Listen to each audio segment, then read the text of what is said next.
오늘 새벽에도 하나님 앞에 나오신 모든 성도님들을 주님의 이름으로 환영합니다. 이 시간 샘물의 기도로 함께 기도하시겠습니다. 마음 모아 샘물의 기도를 하나님께 드립니다. 먼저 우리의 믿음을 고백합니다. 우리 주 하나님이여, 영광과 존귀와 권능을 받으시는 것이 합당하오니. 아멘. 여호와 우리 하나님은 천지와 만물을 창조하신 창조주이심을 고백합니다. 주님의 거룩하고 아름다우신 이름을 찬양하며 경배하오니 주님 홀로 영광을 받으시옵소서. 교회와 예배를 위해 기도합니다. 더러는 좋은 땅에 떨어짐에 어떤 것은 100배, 어떤 것은 60배, 어떤 것은 30배의 결실을 하였느니라. 아멘. 지금도 말씀하시는 하나님, 샘물의 주의 말씀이 흥왕하여 다스리시고 주일 예배 가운데 말씀의 은혜와 하나님의 임재를 경험하게 하옵소서. 성도들이 작은 목자 훈련에 힘써 참여하여 말씀으로 삶이 변화되는 거룩한 경험을 하게 하옵소서. 목장과 VIP를 위해 기도합니다. 너희 눈을 들어 밭을 보라. 희어져 추수하게 되었도다. 아멘. 추수할 일꾼을 부르시는 주님, 샘물의 목장이 함께 모여 예수 행복을 경험하고 예수 사랑을 나누는 목장이 되게 하옵소서.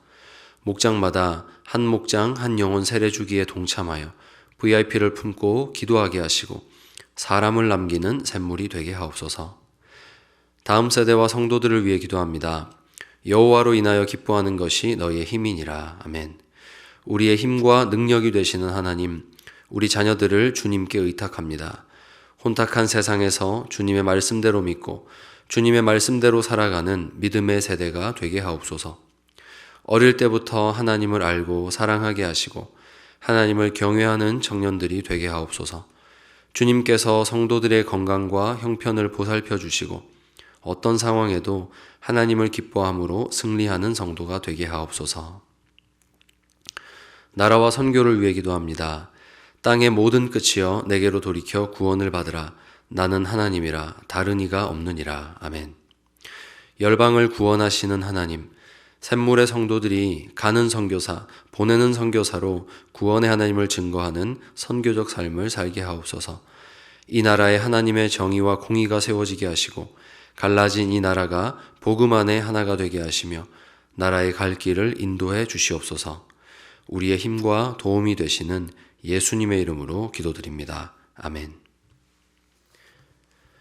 함께 보실 말씀은 마태복음 18장 21절에서 35절까지 말씀입니다.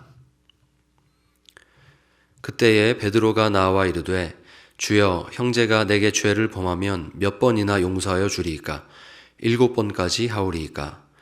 예수께서 이르시되 내게 이르노니 7번뿐 아니라 7번을 70번까지라도 할지니라.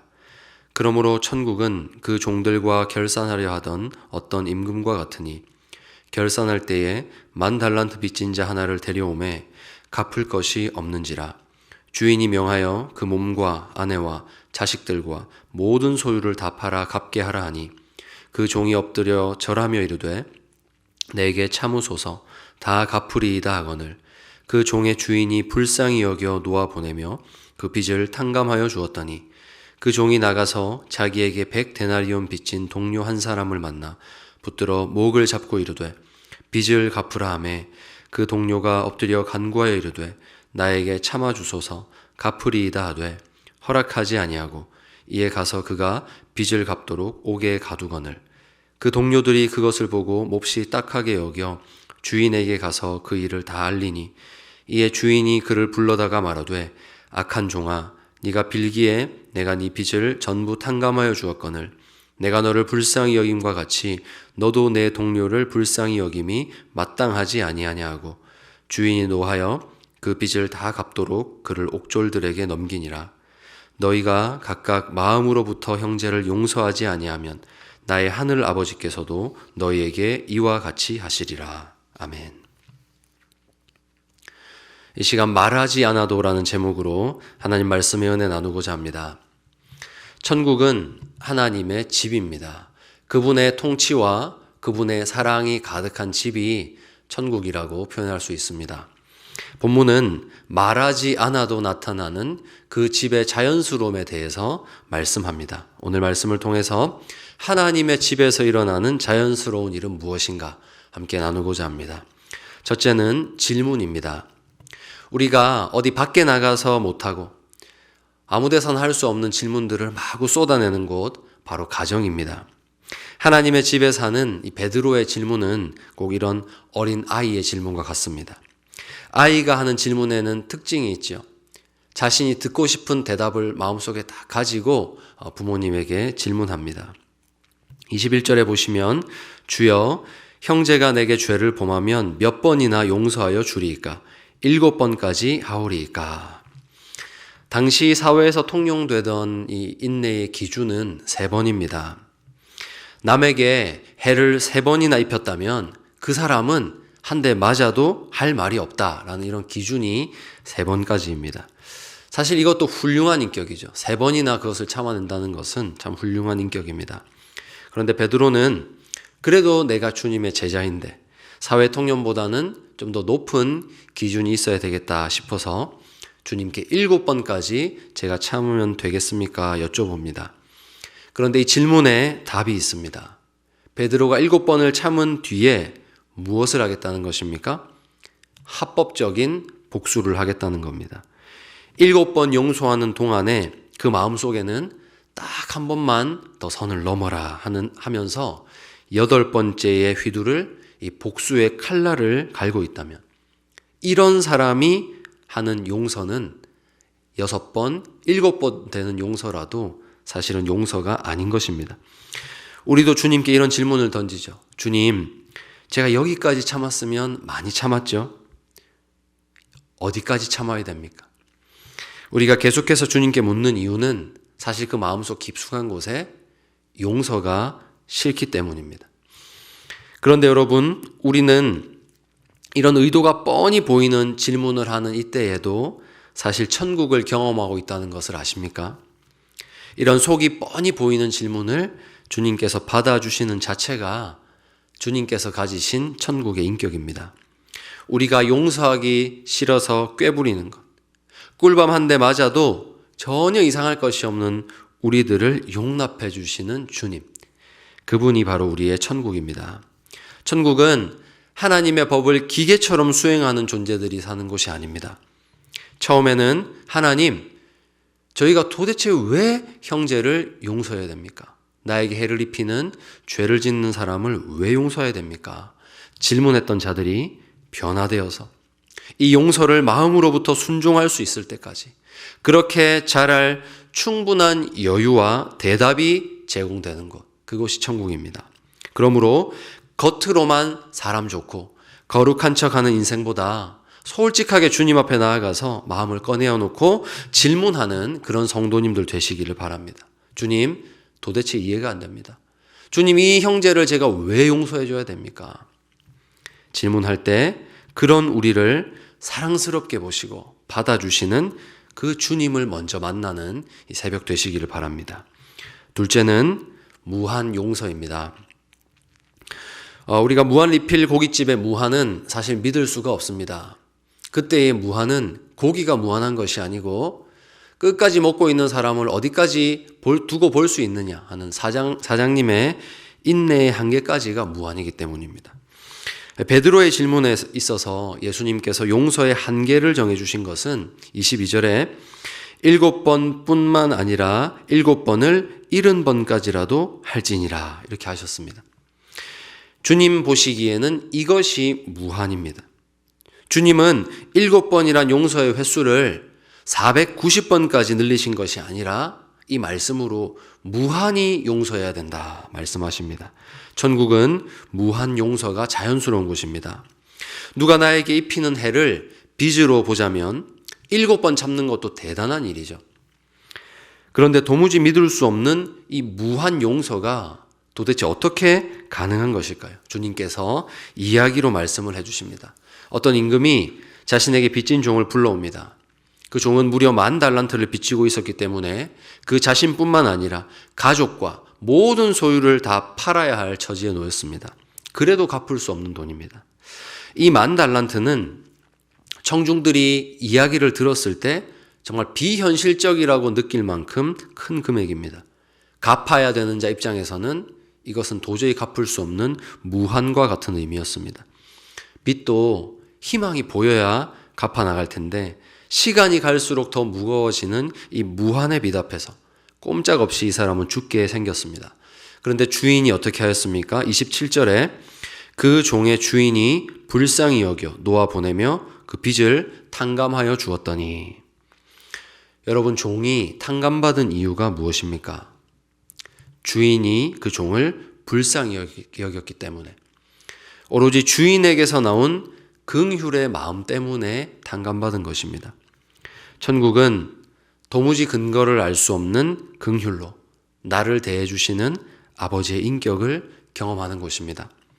나는 그분에게 씻을 수 없는 죄를 지었고 평생을 갚아도 갚을 수 없는 빚을 졌지만 도대체 왜 나 같은 자에게 이런 은혜를 베푸시는지 정말 이해할 수 없는 긍휼로 말미암아 내가 자유케 되는 곳, 이런 용서의 기쁨을 아는 자들이 모인 곳이 바로 천국이고 그곳이 성도들의 집입니다.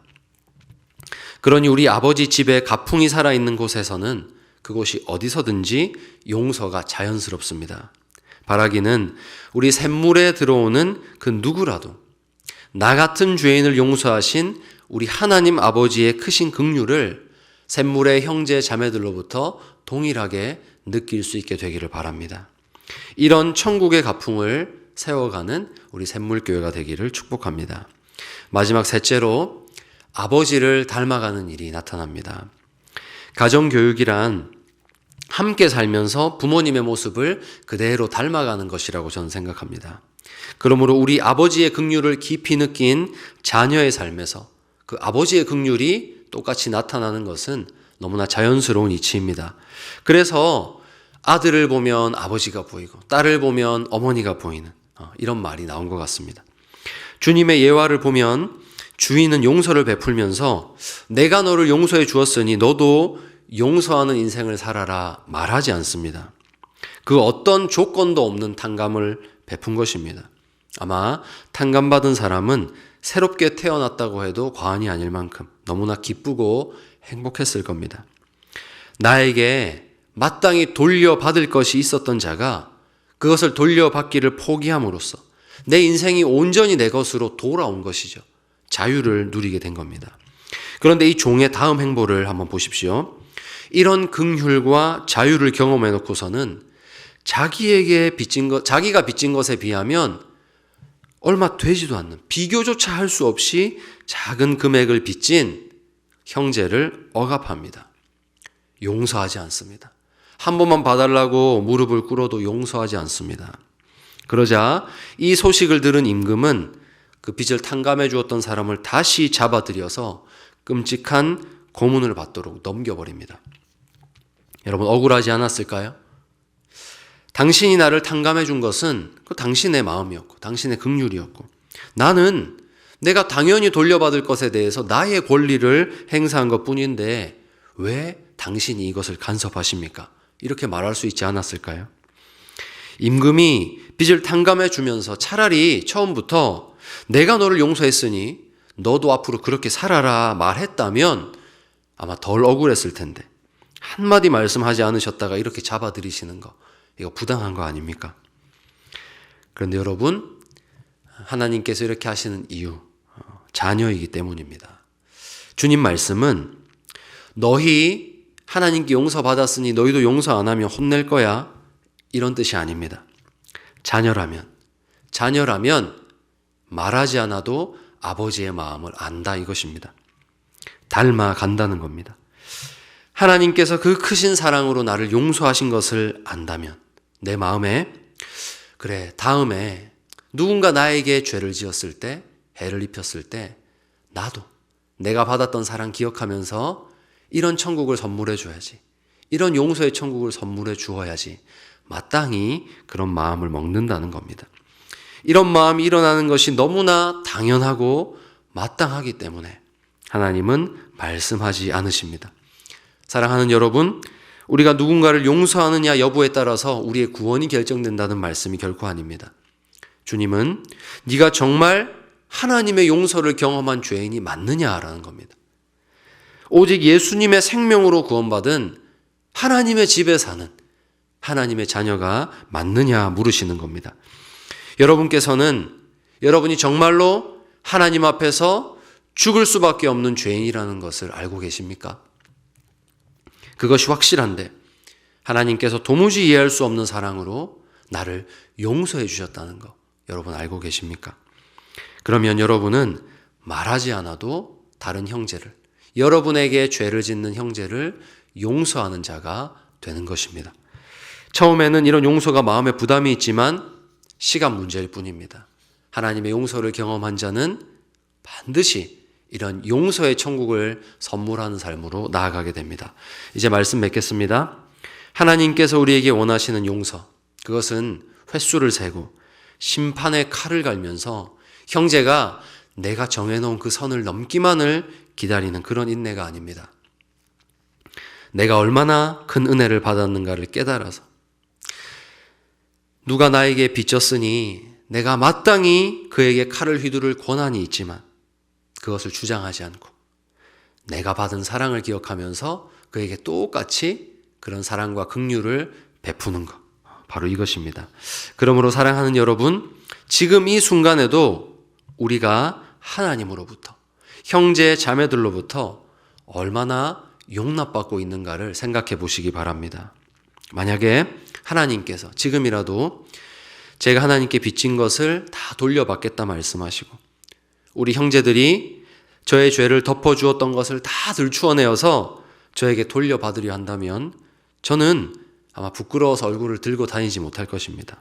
그러나 오늘도 용기 내어서 이 강단에 설 수 있는 이유는 하나님의 용서가 무한하기 때문에, 그 하나님의 용서를 경험한 나의 형제 자매들이 수없이 나를 용서하고 나의 허물을 덮어주었던 그런 자유를 제가 경험했기 때문입니다.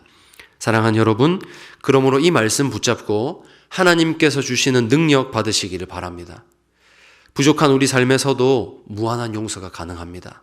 그 이유는 내가 능력이 있어서가 아니고 내가 하나님께로부터 받은 은혜가 무한하기 때문입니다. 내가 받은 은혜를 깊이 묵상함으로 말하지 않아도 우리 삶에서 나타나야 할 용서의 천국이 여러분이 생활하시는 모든 곳에 임하기를 우리 주님의 이름으로 축원합니다. 이 시간 함께 기도하겠습니다. 하나님, 용서의 능력이 필요합니다. 그런데 그것은 저에게서 나오는 것이 아니고 제가 하나님께 받은 사랑을 다시금 깨닫는 것입니다.